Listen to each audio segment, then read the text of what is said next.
Yeah, so today we are going to discuss here what is a build automation tools and what are the upcoming automation tools for software development. It's more to do with, it's a comparative study between the tools that we have used, which would be Maven, Gradle and Bazel. So today there are a lot of tools available in the market.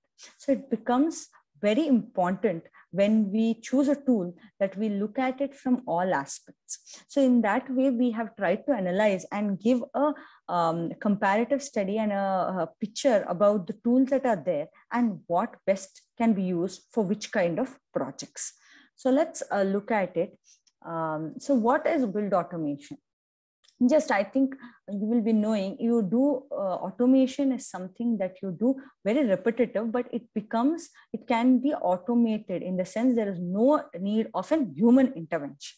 So that is what is in software context. When you see, if there is something you have to build, you have to do compilation, you'll have to do testing, you'll have to do the results loading. So these individual steps, repeatable steps, can be automated.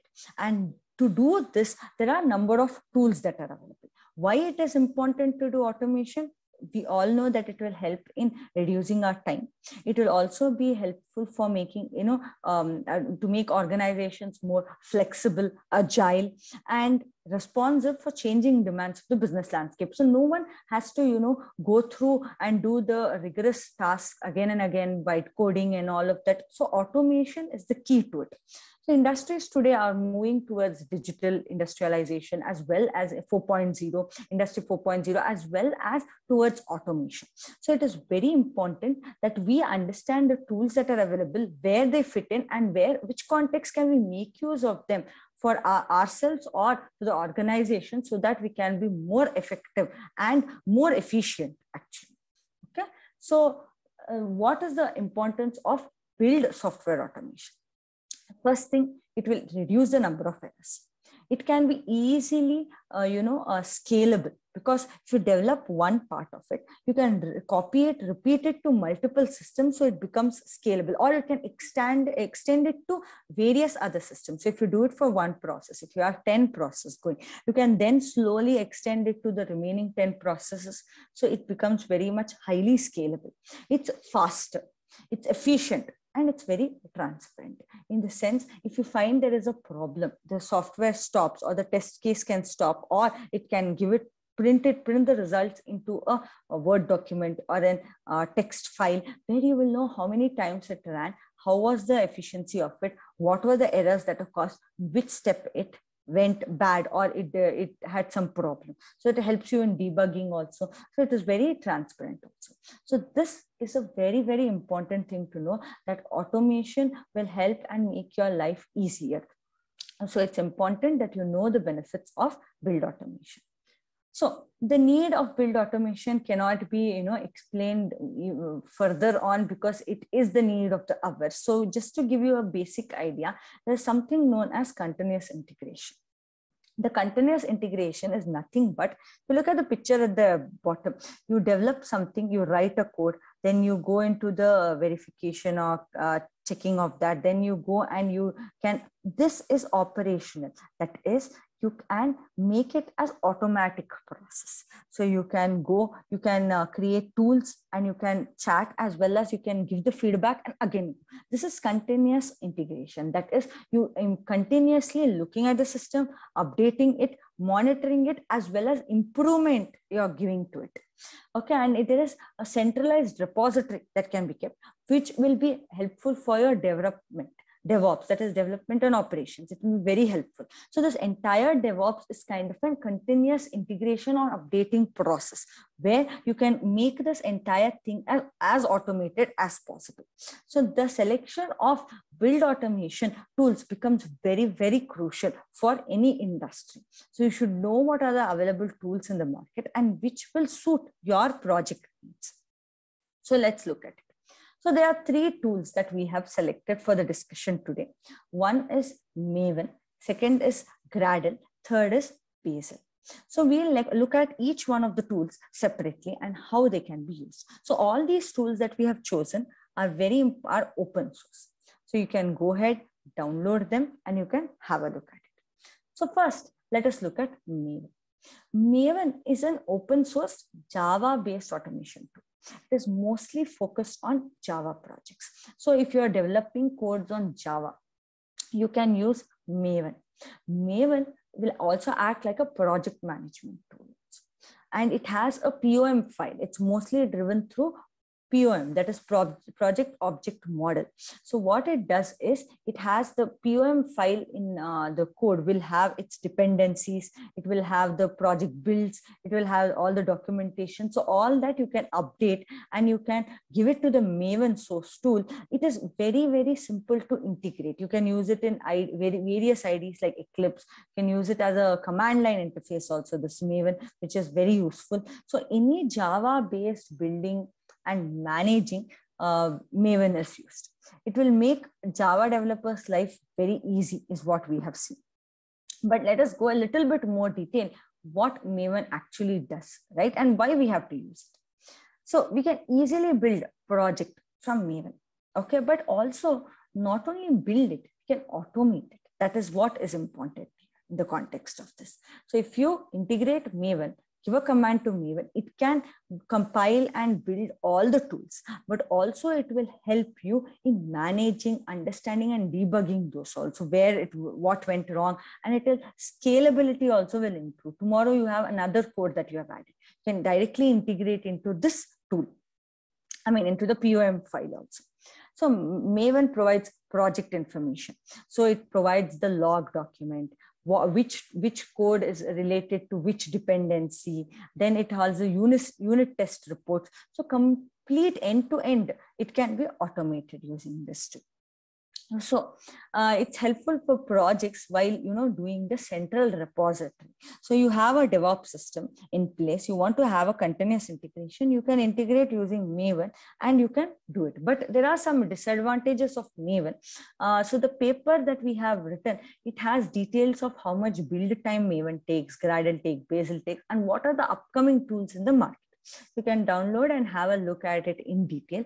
But today I'm only giving you an overview of Maven, Gradle and Bazel, and giving you a detail of which tool can be suited for which kind of project. So like I was explaining, Maven is good for Java related project. So it uses the POM, that is project object module, to update the dependency list and to automate the entire process. The very important core concepts of Maven are the POM files, then the repositories, dependencies. You have to keep in mind about the build lifecycle, phases and goals, then the build profiles and the build login. These are the few things that are very important while you are using Maven. So in detail, I will not go to give you this one, but you have to remember that you can download Maven. You have to important, it should be a Java-based project because it will helpful for that. And you have to modify the POM files, write on all the dependency, because if you do not write it, it will not run properly. And it will help in the build complete life cycle. And it has a build profiles, whether it's for testing, whether it's for the release, whether it's for different versions, it has all the profiles. It has plugins for you to check the dependency list, plugins for you to debug, plugins for you to integrate even your complete test system also. But it provides unit tests. You can integrate different test validation systems also into this. Now we'll move on to Gradle. So what is Gradle? Gradle is also a kind of a build automation tool, but it is multi-language software development. So it can be used for Java, but it can be used for C++ and JavaScript also. It automates process like tasks of compilation, packaging, testing, deployment, and publishing as well. So complete again end-to-end it does. And Gradle's advantage is much more. We will look at it in some time. But what does Gradle do? The working mechanism of Gradle is what? It is also doing, but it is not having any dependency list like a POM file. What it does is it does incremental builds. It reads the updated parts of the build tree. So it uses a concept known as build tree. So it will have all the dependencies. Internally, it will update it. You don't have to go and do manual updation of anything. It only supports conflict management. It suggests, it corrects the conflicts if you have not written the dependency, because you don't have to write it. So if it sees there is a dependency problem, it will resolve the conflict accordingly. It has a dependency management internally built in for the builds. It supports multi-project organization also. It supports all this. So their task can run either serially or parallelly. So if you give multi-project, this can run in one sequence serially, or it can do it in parallelly if there are no dependencies between the projects. So it will only look at it. It has some intelligence built into it. Okay. So now let's look at Bazel. So Bazel is also an open source version of Google internal solution. What does Bazel do? It is used for automating software process within the search engine giant. So it is using a software process where you can search the dependencies. It will using the searching mechanism it is doing. It's similar to if you have used, I don't know, Apache, Maven, or Ant. Ant is very popular. So if you have used build automation tools like Ant, it is very similar to this. It provides, again, complete automation in build and testing of the software. It can be used in multiple languages and multiple IDEs it has to support the plugins for IntelliJ, Android Studio, all that. But it supports languages like C++, Java, Go, Objective-C, all these different languages it supports. Okay, the mechanism behind Bazel, like I told you, is search engine. It uses certain search engine mechanisms. So so you define a set of rules. These rules have to be defined. So it has some kind of a prerequisite to do. So you have to set some rules and in Python language actually, and tell it what are these rules. Like you go look into this file, do not exceed this. So there is a level of instructions that you have to give. Using those instructions as a base, it goes ahead and it does the automation process. But very important to note is it leverages parallelization techniques. So it speeds up the build process. So you would expect that the Bazel code will be executed much faster. The automation it will be executing much faster than the other codes. So we will see that. But yeah, so this is one parallelization approach that it uses. So new build rules. So when you're starting a new project, the new build rules can be written in Bazel, because if you write it in Bazel, you can enhance the cross-platform integration. So all these tools have one important feature that I want to mention, is that if you start with Gradle, or if you start with Maven, for example, you can port it easily to Gradle. If you start with Bazel, also you can port it to Gradle. Bazel also, if you start on Gradle, you can port it to Bazel. But Maven is a little bit strict. It does not have the feature of cross-porting very much.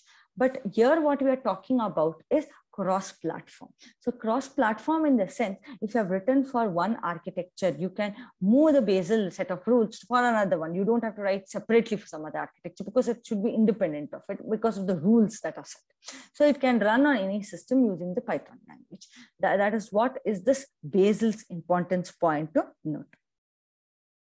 So let's look at the comparison table a little more.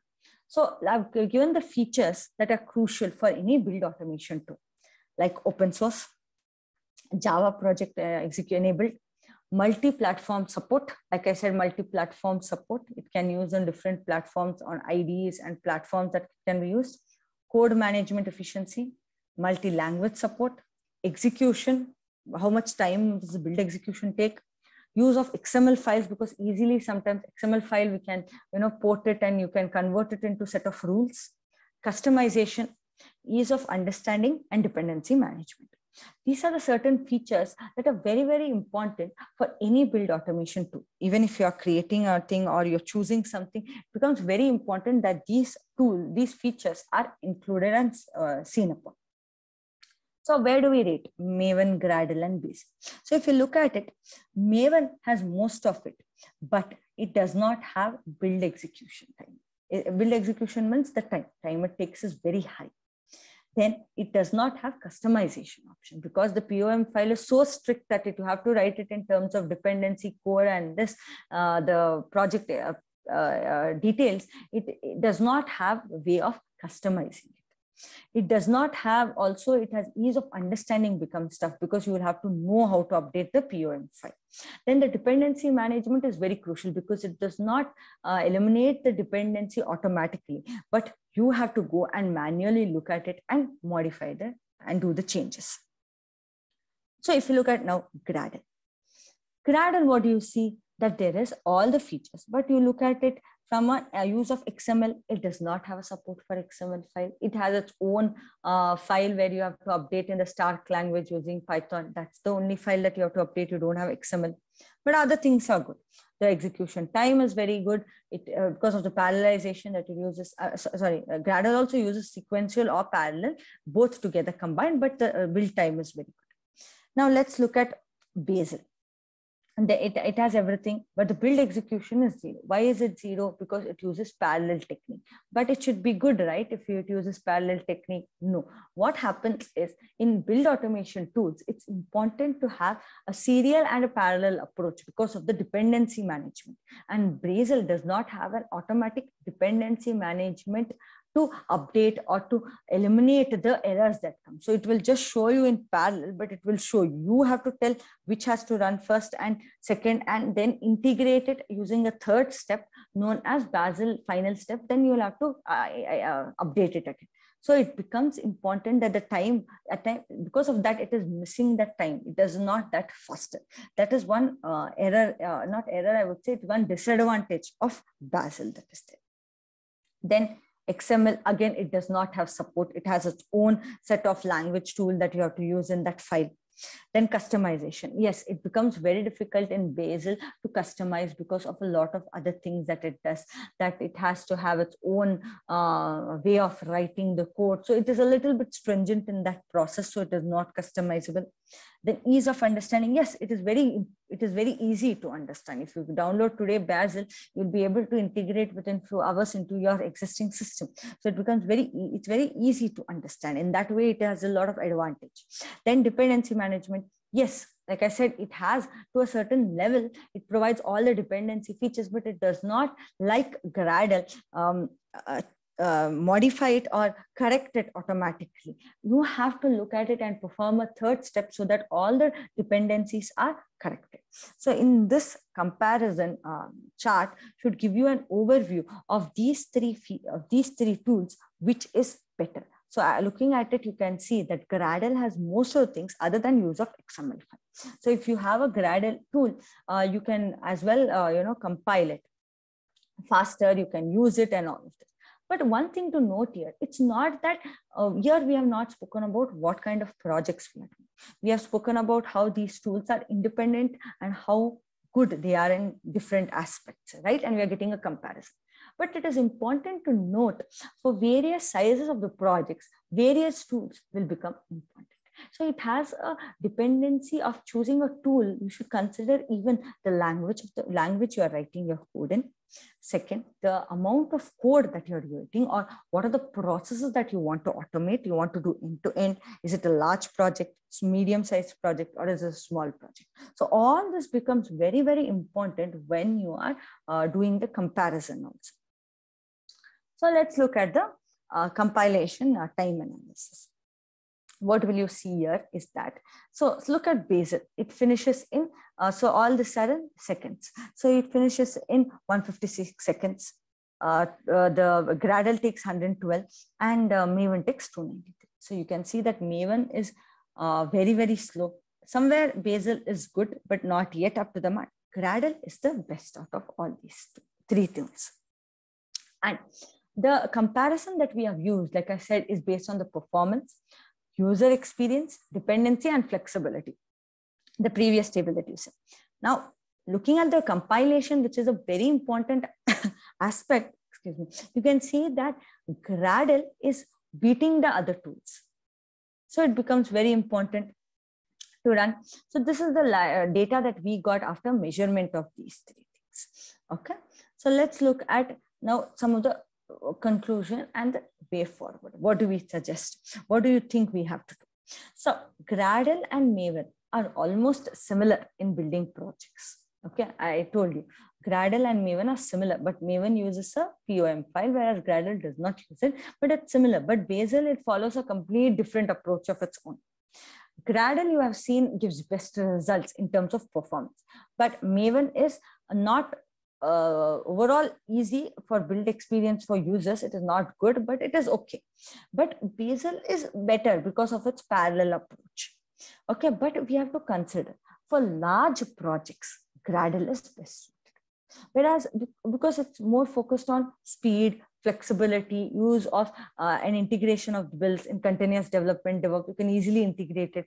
But Bazel is designed purely to handle very large projects, very large, not more than Gradle, because even though the speed is medium, Gradle has this project size keeps on increasing. There is an extent to which, but beyond that, it becomes slow. The results are not very good because Bazel uses a parallel approach. Somewhere at the very, very large projects, it is very, very good way to use it.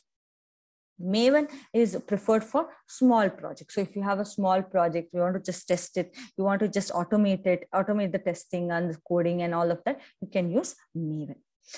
Now, it is not that if you once start using the tool, you cannot switch to other tools. Definitely you can.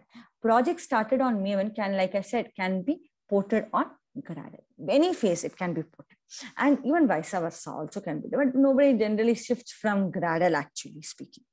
Gradle can handle all projects with flexibility and speed. So according to us, as per our results, we saw that Gradle is very good in performing on very large projects because of the build execution time. Bazel is required for very, very large projects. Maven is for small projects you can use. But overall, these automation tools are telling us that there are a lot of tools that are coming up, and we'll have to familiarize ourselves and start using the tools. Once we start using the tools, we become very familiar with it, and you can go ahead and integrate these tools to your projects accordingly. More details about the build execution, what code we run, how to set up Maven, Gradle, and Bazel are mentioned in the paper. So you want to start working on Maven. Can go there to the paper and you can look step-by-step instructions are there, how you can integrate your code and follow the steps to integrate Maven into your project repository. If you're using Java-based, go for it. And it will be a small code base, you go for Maven.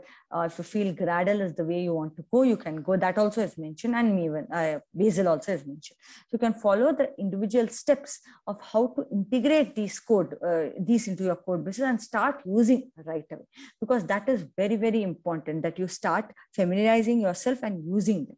Once you start using them, you will get a grip of them, and then you can integrate it to bigger systems of continuous integration and DevOps. One thing to note, the IDEs are no problem. You can integrate it with any IDE, as well as they are available in command line arguments. So command line, it becomes very easy to run these things. So you can go through in the paper, all the commands and how to integrate, everything is given.